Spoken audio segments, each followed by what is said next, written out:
हाय दोस्तों। ज़्यादातर हम सभी ने इंटरस्टेलर मूवी देखी है और हम सभी को लगता था कि काश ये पॉसिबल हो पाता, लेकिन हम सभी को पता था कि ऐसा सिर्फ और सिर्फ साइंस फिक्शन मूवीज़ में ही हो सकता था।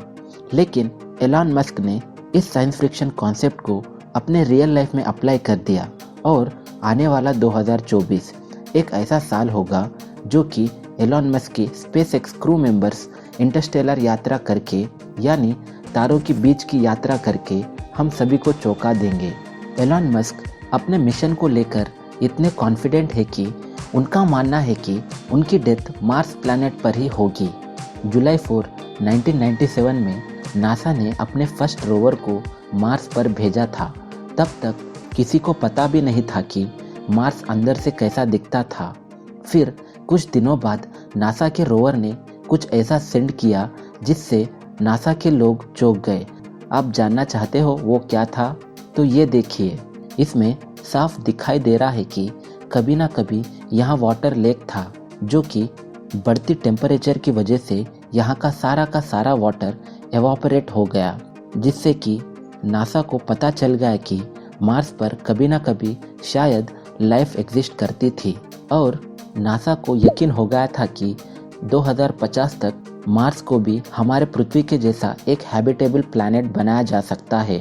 फिर जैसे ही ये बात एलन मस्क को पता चली, एलन ने तभी से इस पर काम करना शुरू कर दिया था। और भी मार्स पर बहुत से मिशन हो चुके हैं। फरवरी 2021 में नासा की स्पेस एजेंसी ने 2 रोवर्स क्यूरियोसिटी और परसिवरेंस को मार्स पर लैंड किया ताकि मार्स की और भी डिटेल जानकारी मिल पाए। आज तक ज़्यादातर मार्स पर रोवर्स ही लैंड हो पाए, लेकिन आने वाले 2024 में एक ऐसा मिशन होने वाला है जो कि किसी ने सोचा भी नहीं होगा, जो कि एक मैन मिशन है। और दोस्तों, मैं आपको बता दूं, ये एक ऐसा मिशन है जिसमें बहुत ही ज़्यादा रिस्क है। अगर फेल हुआ तो कई सारे लोगों की जान भी जा सकती है। तो फिर एलन मस्क को ऐसी कौन सी चीज़ है जो मंगल पर जाने के लिए इतना मोटिवेट करती है? और हमारे सोलर सिस्टम में और भी कई सारे प्लैनेट्स हैं, फिर एलन ने मार्स प्लैनेट को ही क्यों चुना? और दोस्तों, साथ ही साथ मंगल का एनवायरनमेंट कैसा होगा? क्या हम वहाँ पर सांस ले पाएंगे? और हमारे जैसी क्या कोई वहाँ पर लाइफ एग्जिस्ट करती है? और सबसे बड़ा सवाल, वहाँ पर हम कैसे रह पाएंगे? वहाँ की लाइफस्टाइल कैसी होगी? आइए इस वीडियो में जानते हैं आखिर क्या है एलन मस्क का मार्स मिशन। लेकिन उससे पहले अगर आपने हमारे इस चैनल को लाइक शेयर के साथ सब्सक्राइब नहीं किया है तो कर दीजिए, क्योंकि हम इस चैनल पर इस टाइप के फैक्ट्स और मिस्टीरियस वीडियोस लेकर आते हैं।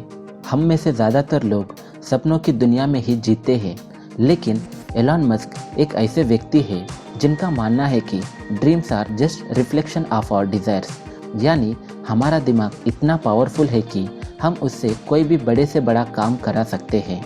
हम जब सुबह उठते हैं तो हमें वही पेड़ पौधे घर दिखाई देते हैं, लेकिन ज़रा सोचिए, एक दिन ऐसा भी आएगा जब हम सुबह उठेंगे तो हम किसी दूसरी दुनिया में सितारों के साथ होंगे।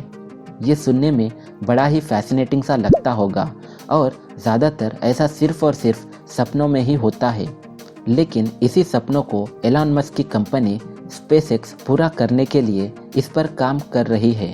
लेकिन यहाँ सवाल ये उठता है कि हमारे सोलर सिस्टम में और भी कई प्लैनेट्स हैं, फिर एलन मस्क मार्स पर ही क्यों जाना चाहते हैं?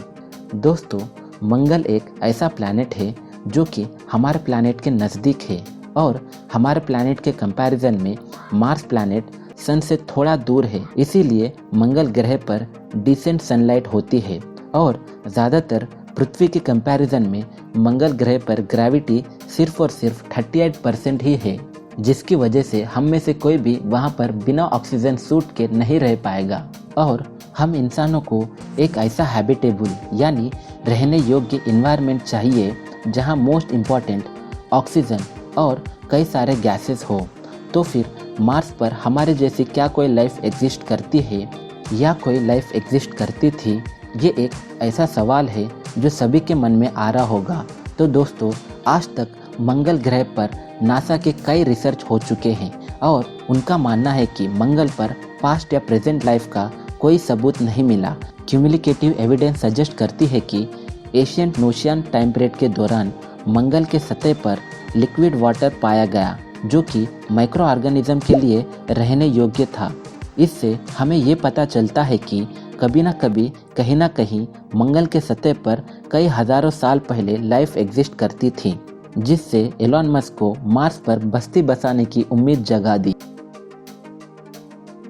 मार्स प्लैनेट का अपना एक एटमॉस्फेयर है, लेकिन ये पृथ्वी की एटमॉस्फेयर के कंपैरिजन में मार्स का एटमॉस्फेयर लगभग 100 गुना थिनर यानी पतला है और मार्स प्लैनेट पर बहुत ही कम ऑक्सीजन है, जिसकी वजह से मार्स का एटमॉस्फेयर ज़्यादातर कार्बन डाइऑक्साइड से बना है।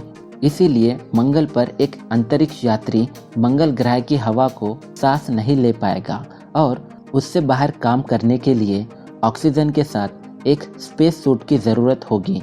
फिर मार्स पर इतनी प्रॉब्लम्स रहने के बावजूद क्यों एलॉन मस्क मार्स पर बस्ती बसाना चाहते हैं? तो एलॉन मस्क का मानना है कि जिस तरह से कई लोग बिना कोई डर के चैलेंज के साथ माउंटेन क्लाइंब करते हैं, उसी तरह से मेरा भी पैशन और डिज़ायर है कि मैं भी मार्स को कॉलोनाइज कर सकूं।